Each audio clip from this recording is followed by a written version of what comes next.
Welcome to Bleed Purple, a 10-part podcast about the 125-year history of Tarleton State University. Host Drew Myers will cover Tarleton's rich traditions, speak with notable alumni, and uncover the stories that give Tarleton its lasting legacy. Here's your host, Drew Myers.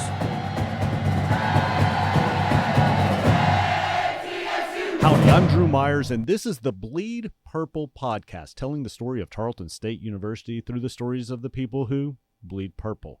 It is my honor and privilege to sit down with Kari Haile. Kari is third generation Tarleton State University. Hi, Kari. How are you? I'm great. How are you? Now, the funny part about this is months and months ago, Kari and I sat down and we talked about a podcast celebrating all things Tarleton State University, and here you are as a guest on this podcast. Thanks for doing this, first and foremost. Oh, you're so welcome. My honor. So I've met a lot of people in Stephenville, and I've met a lot of people that went to Tarleton State University, and most people that I talk to bleed purple, but you bleed purple, Kari Haile. It is tattooed on my hand, yes. Okay, well, let's start there. Tell the story about the tattoo on your hand, because I remember when we first met, you shared that story with me, and I love that story. Tell the story of the tattoo. Well, as a third-generation Texan and my son's a fourth generation, I had been prodded that I was the only member of the family without a tattoo. And my answer was always, it would have to be something meaningful and something that I wanted permanently affixed. And so as my son, Jay Wiley, got close to graduation, I came up with the idea of having my grandmother's graduation date and a purple drop of blood to share that we had been bleeding purple since 1917. And so we each got a tattoo right before he graduated from Tarleton. And her son is in the studio with us today, so that's really cool. 4 generations deep at Tarleton State. I love it. And let me see the tattoo again. Right there, just south of her thumb on her hand. Read what it says. It says, since 1917, with a little purple drop of blood coming out of the 7. And I put it there so when I go to shake hands with people, they'll notice it, and then we can talk about Tarleton. I love how you didn't rush in and get a flower on your ankle or a peace sign on your, on your shoulder or something. You put some thought into that tattoo, and it means so much. And I love that story. I love it. Oh, yeah. So was there ever any question growing up that you possibly couldn't go to Tarleton State University or wouldn't go to Tarleton? Growing up in Stephenville, like any small town, you have the I need to get away syndrome and I need to spread my wings. And so I left Tarleton for a while and I went to Texas Woman's University for a couple of years and then came back. And I think that time that I spent away in a different university environment made me appreciate Tarleton even more, because you don't know what you have until you don't have it. So seeing how other universities operate, and it was a great school, but it wasn't home and it wasn't my people. Is that kind of the best way to describe Tarleton for you? It's home? The gates are always open to come home. So yeah. I love it. Talk about growing up in Stephenville and what that was like, and then talk about going to school at Tarleton. And I told you already, I want to hear a good Tarleton story. We can do that down the road, but just talk about growing up here and what Tarleton meant to this community. Oh, I just feel it's a blessing to get to grow up in Stephenville, and whatever you grow up with is your normal. And so many of my friends' parents were professors. I used to joke that my daddy was the only one whose first name wasn't Doc. And and so you were around lots of smart children. A lot of my teachers' spouses were professors.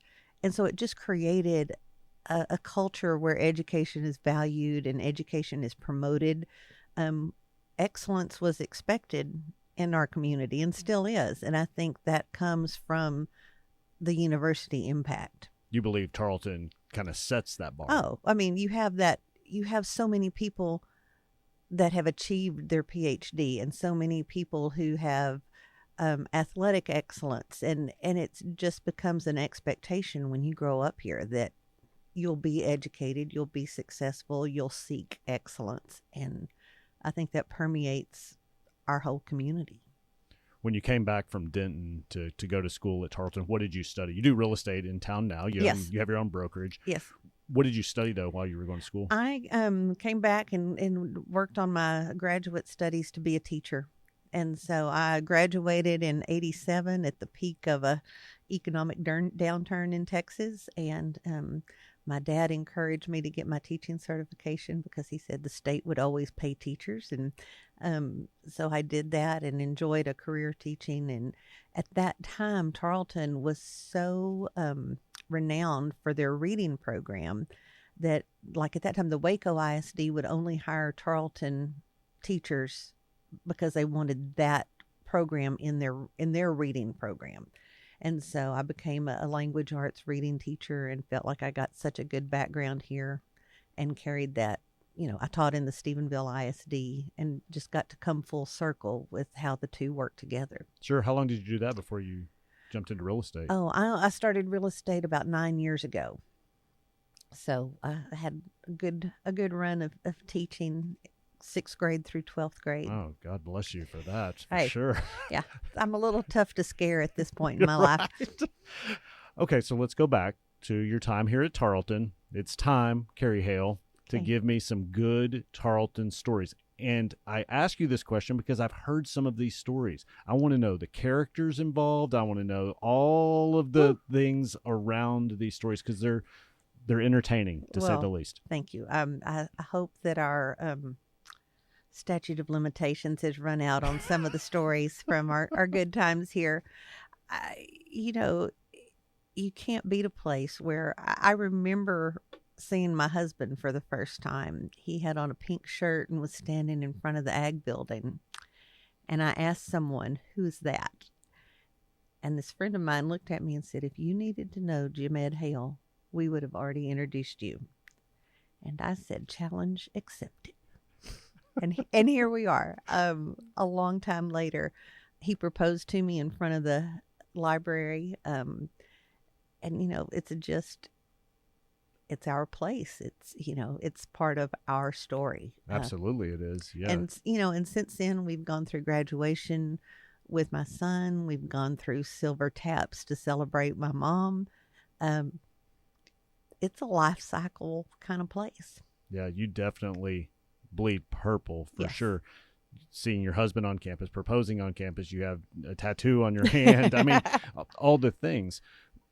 What is something that happened while you were going to school here that really stood out to you, that really kind of set the hook and made you fall in love with the school?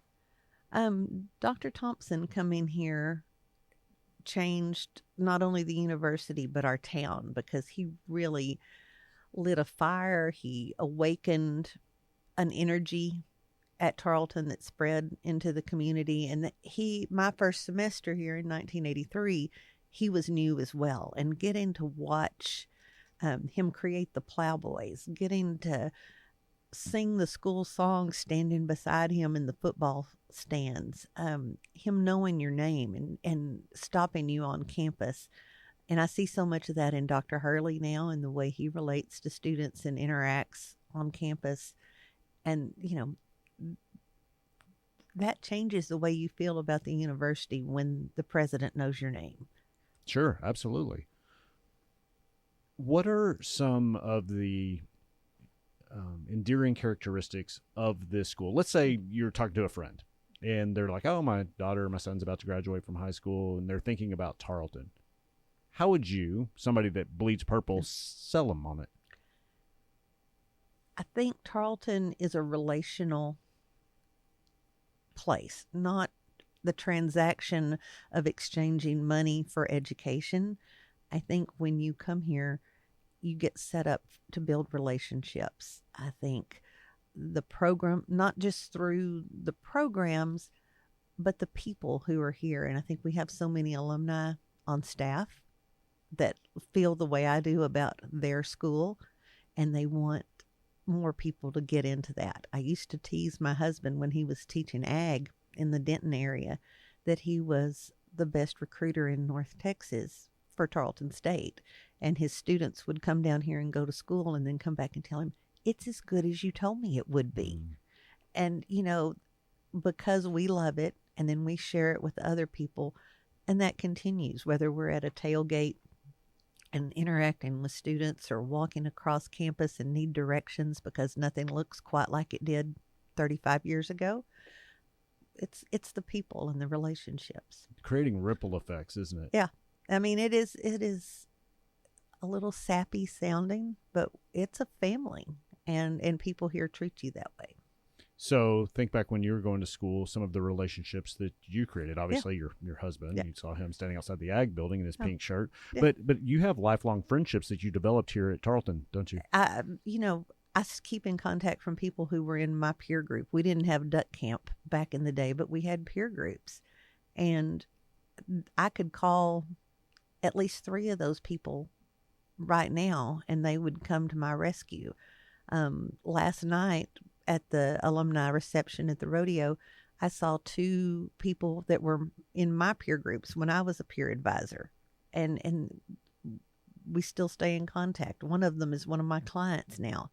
So it's a lifelong relationship, not just a 4-year situation. And I always encourage people when they say, "Oh, I'm going to send my kid to a junior college because it's cheaper, and then they can go to the school where they'll graduate."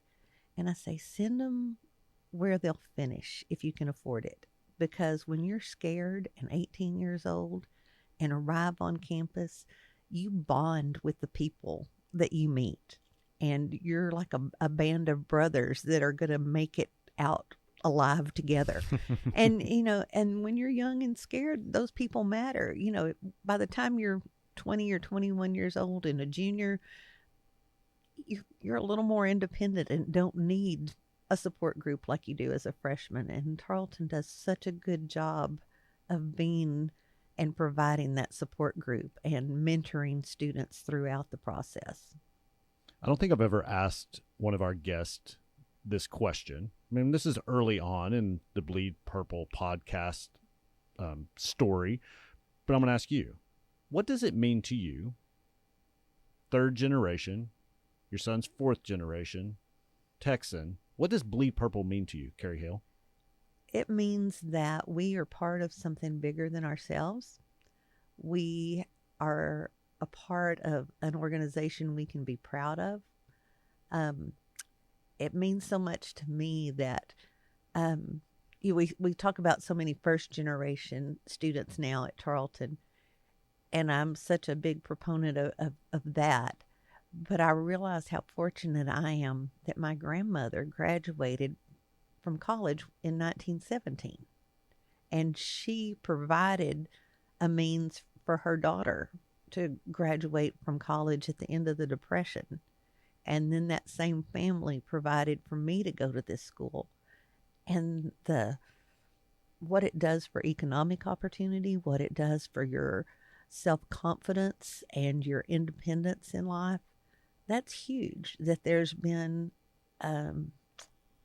a university in our town that provides that, not just to my family, but there's got to be lots of families that share my story. And my family couldn't have done it without Tarleton. Sure. And that's a huge gift. And then we provided for our sons to go here. So talk more about your grandmother and her graduating from Tarleton, because I think you and I talked about this a little bit. I mean, was a pretty big deal, right? She graduated from Tarleton before she had the right to vote. That's what you told me, yeah. And when you think about what women weren't allowed to do in 1917, and here she was going to school, and she studied Latin and German. And I asked her when I was a young teenager, "What did you plan to do with that?"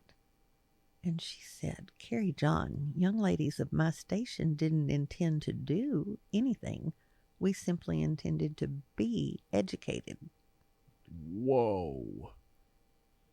That's a very powerful statement. Yeah. And, because there really weren't a lot of opportunities for women to have careers, and when you stop to think about that she wasn't offered opportunity to put it into practice, but it was still important to be educated. And, and that set her apart. And I always knew she was different, and other people's grandmothers weren't like her. And, she had worked to set herself apart. And then your mom went here. My mom went here, and her story is great because she started to college in the fall of 1941. And she had graduated from Lincolnville High School, a little tiny class, never been to a football game, never been to a pep rally. And she thought she had died and gone to heaven. And she was a beautiful redhead and quickly discovered that the Corps of Cadets here at Tarleton were like a whole new world. And she promptly broke up with my dad, who had been her high school boyfriend, and enjoyed the fall semester and went to all the games and all the social events that she could, work into her schedule. And then she took her last semester exam on December 6th, 1941, and left campus. And then the next day, Pearl Harbor was attacked. And she said on December 7th, she didn't really appreciate what the Japanese had done to her. But when she came back to school in January and the men were gone, she understood war and Right. and how it hit her at home. And, and it kind of changed the course of things. And she worked hard to get her business degree. And eventually, there were more men on campus after that spring semester. But she had established herself as a strong student and ended up being the outstanding business graduate in 1943 when she finished.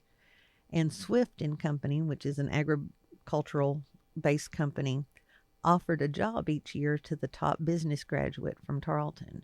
And my mom was the first one to get it in 1943, and she worked in agribusiness for the rest of her career. You come from a long line of strong, bold women. And the cool thing, this is the Bleed Purple podcast, that have ties to Tarleton State University. That's awesome. Tarleton, created where I came from and created where I could go and where my children can go. And how could you not bleed purple when so many doors were opened because of our education here? We like to call that a drop the mic moment, Kari Haile. That was good. Or a golden nugget, or whatever you want to call it. To talk about your kiddos and when they were deciding where to go to school. Was it like a no-brainer, Tarleton, without a doubt, or were they like, hey, we want to get away like Mom did for a little bit, and then they came back? How did that all play out? Well, my older son, Jay Wiley, was a baseball player, had the opportunity to play at Navarro College, so he went there. And then when he finished playing ball, he came here. And there wasn't, I don't think, much thought as to, he went to Navarro to play ball, but then he came here to go to Tarleton. And then my younger son, John Rex, never even talked about going anywhere else. He just, was ready to come here. And he's in the Army now and will come back to finish school. And as we've talked about his opportunity to use his GI Bill, I've said, you can go anywhere. You can go to the University of Hawaii. They'll pay, the GI Bill works there. And he said, I want to finish at Tarleton like everybody else in our family. Whoa. That's cool. I think it's funny that you were pushing him to go to a different school, University of Hawaii, but he wanted to come back here. Yeah. I mean, I think I have a saying written down at home, and it says, hold close with open hands. And, I think you've got to give your children the opportunity to fly, and hopefully you create the environment they want to come back to. Well, it sounds like you have, Kari Haile. I'll put a mark in the win column there. That's definitely a win. Yes, ma'am. Okay. Last question for you. Now, you've alluded to it throughout our conversation here, but if I let you get off this podcast without asking you this question specifically, I wouldn't be doing my job. Okay. What do you love about Tarleton State University? Ooh. What do I not love might have been an easier question, but there used to be a professor here named Carl Chumney. And Mr. Chumney taught in the ag department, and you could create a series of podcasts just on Chumney stories because anybody who came through here while he was here has one to tell. But he loved Tarleton tradition and Tarleton history, and he would take us on tours through the campus and show us the JTAC hearts and show us the cannon and talk about how many trees were on campus and show us the buildings and, tell us what happened where. And I love that. I love that it's not just a landscaping project, but there's a tree for every county. I love that it's not just rock work, but those JTAC hearts are still there to go by and look at. And no matter how much we grow and improve and expand in this golden age, the traditions are still here. And the poo and the plowboys. And every time you see those, it doesn't matter if you're about to turn 60, there's a part of you that feels 18 again. And it's so good to have a place where you can go through the gates in your home. Now, as people listen to the Bleed Purple podcast, they're going to pick up on this real quick. I'll say I have one more question, then I have a couple more. I have one more question for you. What's your favorite tradition at Tarleton? I love the rising, trying to raise Oscar P. I love standing with one finger raised, singing the song with everyone. I miss the homecoming dance. Maybe we can bring it back. Tell me about the homecoming dance. Oof. Why is that near and dear to you? Oh, just so much fun. I mean, it was open to students and alumni when I was in school here. And it was so small. We knew upperclassmen and we knew people, they'd come home for homecoming. And then it was out at the Equine Center and everybody would go out there and dance and you got to catch up. And I always say, and my son didn't believe me, I can look at a dance floor full of people in another town and I can tell you if somebody went to Tarleton because we can dance here at Tarleton. And my son didn't believe me, and we were in Fort Worth over in the stockyards one night, and there was a gentleman dancing, and I told my son, I said, he went to Tarleton. And Jay Wiley looked at me like, you were so full of it, Mom. And when the couple came off the dance floor, I said, excuse me, you look so familiar. Did you go to Tarleton? And he said, yes, I did. I said, I knew it. He doesn't question me anymore. Because we can dance at Tarleton. I love it. Kari Haile on Bleed Purple, the official community podcast, Tarleton State University. Thank you so much for doing this. I really appreciate it. Thank you for having me. Anytime. I enjoyed the conversation. Thank you guys for listening. My name is Drew Myers. Again, this is the Bleed Purple podcast, telling the story of Tarleton State University through the stories of the people who bleed purple. Thank you so much for listening. See you. Bleed Purple. Bye.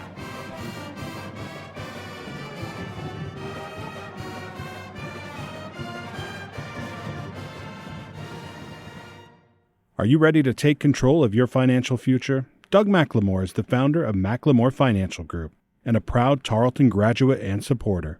The company specializes in providing personalized financial planning and investment strategies tailored just for you. Whether you're saving for retirement, planning for your child's education, or seeking to grow your wealth, their experienced advisors are here to guide you every step of the way. You can find them at 1529 West Lingleville Road in Stephenville, or on the web at McLemoreGroup.com, or give them a call at 254-968-1020 to schedule your free consultation. McLemore Financial Group is your partner in financial success. Securities offered through LPL Financial, member FINRA SIPC. Investment advice offered through McLemore Financial Group, a DBA of Advisor Resource Council, a registered investment advisor. McLemore Financial Group and Advisor Resource Council are separate entities from LPL Financial.